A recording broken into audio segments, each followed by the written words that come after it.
তুমি যদি জানতে পারতে তুমি কাকে অবহেলা করছো, তাহলে তুমি রাত্রে ঘুমাতে পারতে না।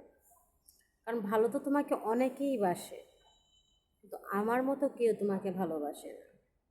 তুমি তো বলেছো তোমাকে অনেকজনে ভালোবাসে, তোমাকে কেউ দ্বিতীয়বার কি চাইছে? চায়নি।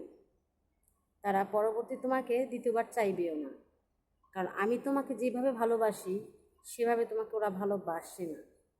তাই ওদের ভালোবাসার সাথে আমার ভালোবাসার তুলনা করো না। শুধু টাকা পয়সা থাকলে কি চলে? আর কিছু মানুষ তো আমার হাসি দেখলেও জ্বলে।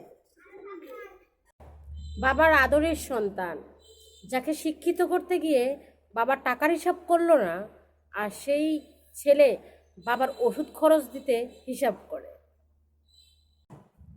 এত শিক্ষিত হয়ে কি লাভ যদি বাবার কাছ থেকে সন্তানকে দূরে নিয়ে চলে যায়?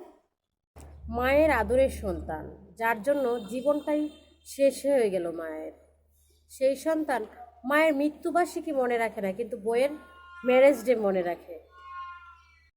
ধৈর্য ধরা শিখলাম, নিজেকে মানিয়ে নেওয়া শিখলাম, নিজেকে সান্ত্বনা দেওয়া শিখলাম।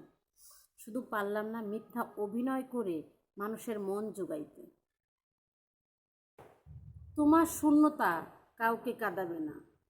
আজকে হয়তোবা তুমি, কালকে হয়তোবা তোমার জায়গায় অন্য কেউ। মানুষ কখনো শূন্য থাকে না।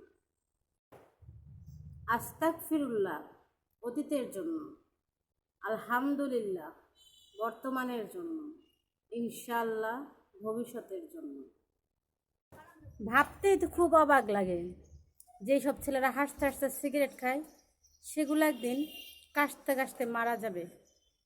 দিন দিন মানুষের আসল রূপ দেখতে দেখতে এখন ভূতের উপর থেকেও ভয় উঠে গেছে।